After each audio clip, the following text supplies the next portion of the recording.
that is a long patch. So this is a much bigger board, so obviously we're going to have to keep in mind, first of all, how far our wires can travel, the power cables. Because, you know, if we've got, let's say your Zuma power supply, the main unit is right here. Maybe I can reach it if the pedal's over here, but maybe not. So it seems to me what might be better off is to put the Zuma middle board somewhere and make the Ojais extend on either side. And that way we can, you know, make sure that the cables will reach to all the pedals they need to reach.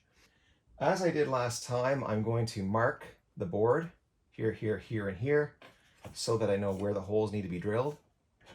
It's probably going to be easier if I give myself a bit of tape on these two braces, because they fall off very easily and they move very easily. This is just painter's tape. Won't hurt anything.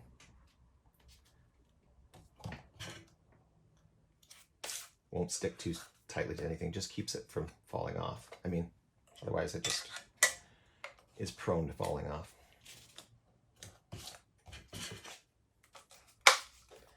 All right, so the tape,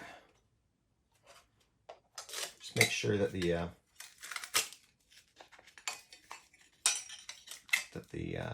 bracket is all the way back, so that this nub, I don't know if you can see it, there's a little nub there, should be right up against the face of the unit.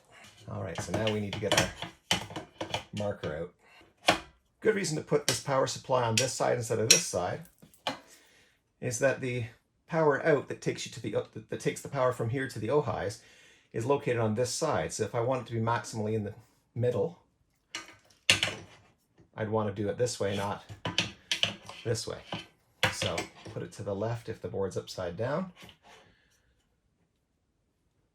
And I'm going to want to hold it nice and still.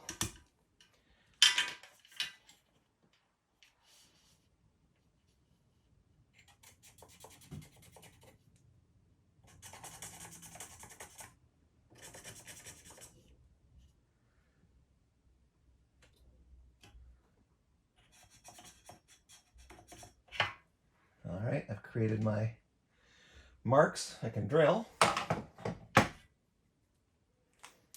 And we're going to use the 1/8 inch drill bit. And because there's going to be metal flying around a little bit, I'm going to wear my glasses. Not those ones. I'll wear these ones so I can get a little closer. And I'm going to put a little light on the subject.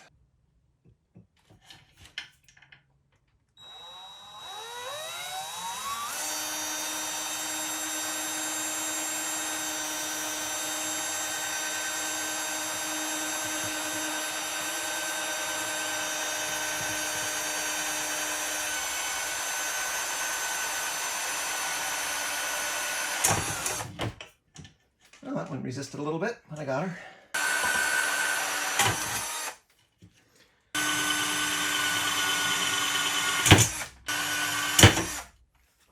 I had to put a fair bit of pressure on there, but we got them all in. So I'm just going to clean up the metal so we don't have metal shavings all over the place. All right, so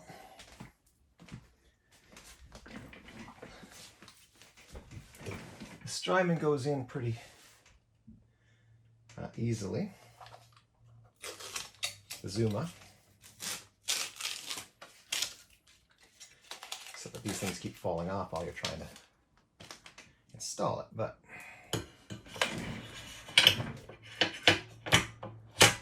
we'll start by getting the two back ones installed.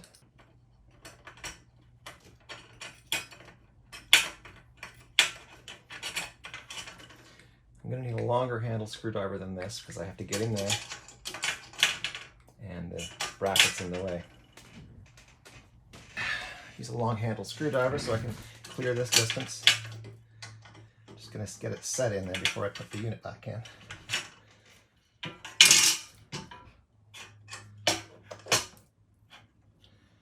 Same on this side.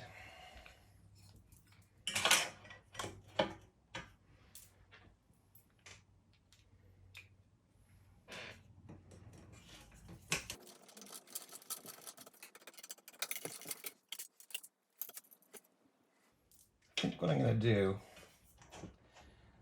screw these in all the way, because that, right, if I don't tighten them, they just slide down like that, and that displaces the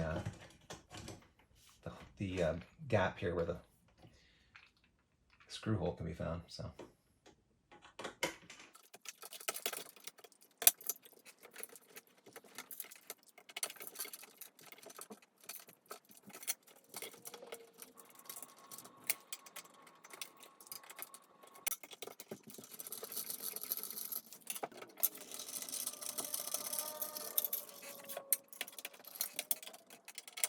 All right, that's going nowhere.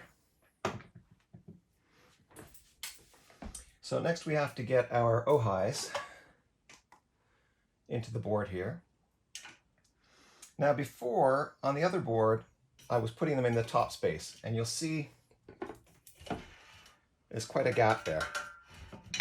And the result was when I tried to put the Ojai in here, it wants to fall down that hole. So now if you saw the new pedalboard build, or just even at the beginning when I turned the board over, the zombie board that we're taking apart, the donor board, this Ojai unit, it's one of these, was velcroed in this way, and of course it could fall through that hole, and that made for, you know, a less than desirable looseness even with the Velcro. So I've put a ruler from here to here to determine whether I can clear this, and I can. So what I'm going to do is, rather than putting the Ojais down in the gully like that and like that, I'm going to put them on this board on the two bars here, and that will allow me to put them closer to the pedals that need them. Now before positioning these, I want to make sure that the power supply is going to reach. Now it just occurred to me, of course, that if that's the power supply on that end, we'd have to be able to reach, if we're going to put the two Zumas out like this, one Zuma has to join with the other Zuma. So there's the out, there's the in. So they're going to have to be, well, that one's going to be constrained by that. So I think the furthest we can go is about like that. Won't matter much because we're going to put some Velcro down and we'll be able to move them before we tie them down with a zip tie. But that should give us something to think about, this length of this cable that gives the power to this unit from that unit.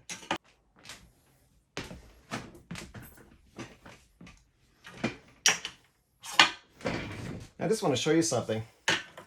When I pulled the Velcro off of the back of this, the glue was so strong that it actually pulled the Strymon serial number right off the back of this thing. I managed to pull it off of the tape and stick it back onto the Strymon. But that's why what you might want to do when you're putting Velcro on the back of any pedal, if there's a serial number on the back of it that you want to maintain, you can use this backing paper, which is like a wax paper, cut a little square of it, put it on top of the sticker, and then put your Velcro on top, so that the only part of the Velcro that's not stuck to the box is the part that's right on top of the sticker.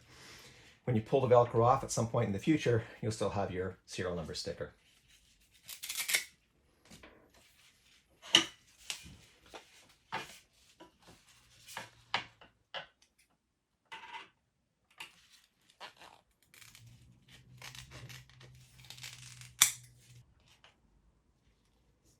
So you can take this wax paper off, put your Velcro down for a second, take a piece of this wax paper that the Velcro will not stick to,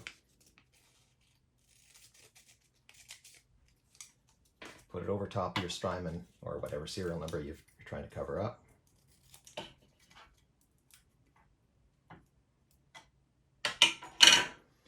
And then put your Velcro on top.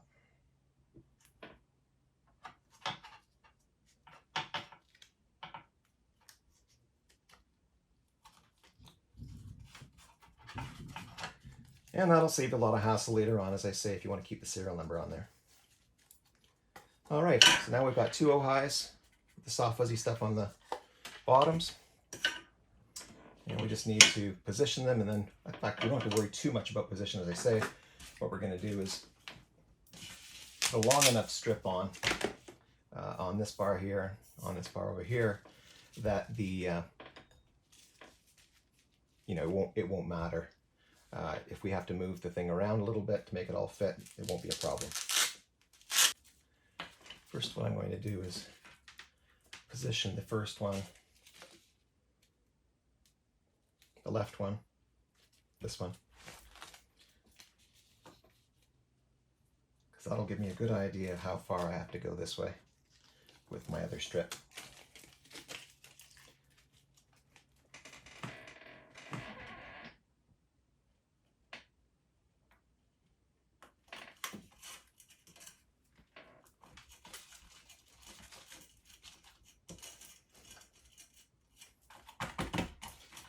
Good, that's good and tight.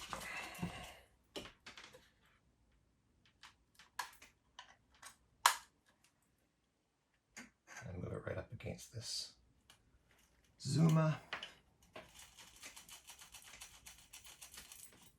That's in good and tight. I'm going to connect the other Ojai.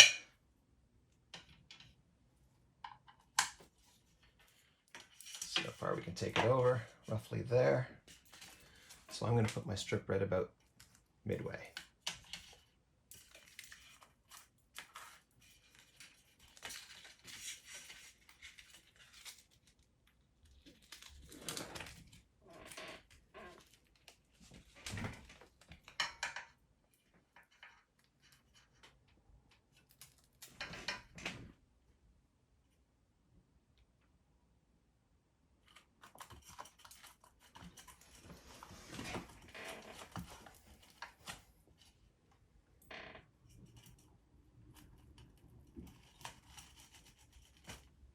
Good, that works. Now we have power to the middle of the board, to the two extremes of the board. There are two 18 volters on this one, two 18. These are switchable, mind you, 9, 12, and 18, two of the outputs. Same here, same here. So there's ultimately, you've got 6 outputs to the pedals, power outputs to the pedals. That could be switched between 9, 12, and 18 volt. That's usually going to be enough to cover any combination of pedals you've got. All right. All we have to do now is connect the power from here to the in here, and our power supply is hooked up. We just then need to put the other wires through, but I think that will have to wait until we've positioned the pedals and affix them to the top of the board. So I'm just going to put the power cable in.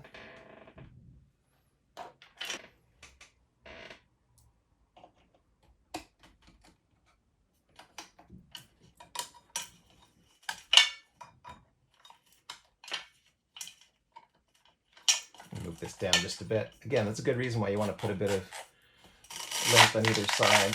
Just give yourself a little bit of flexibility in terms of where you can put the units. All right. So our power supply is connected to the board. Squeeze them in there good and tight. So the longer these things settle, by the way, into the Velcro, you'd be amazed at how tight they get, especially if you get some high quality Velcro. So let's turn this over now, and we'll start applying the Velcro on the top side before putting the pedals on.